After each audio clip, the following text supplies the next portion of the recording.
What's up, guys? Today we are going to be learning the Rubik's Cube notations. So, F for front,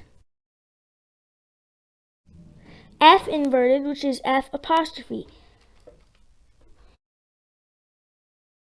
U for up, U inverted.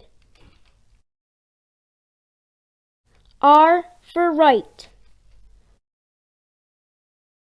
R inverted. L for left, L inverted.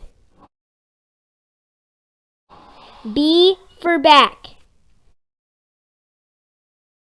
B inverted.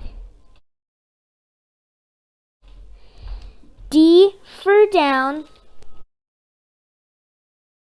and D inverted. So here's a tip, guys. Anything that's not inverted is always clockwise. And anything inverted is counterclockwise. So U inverted.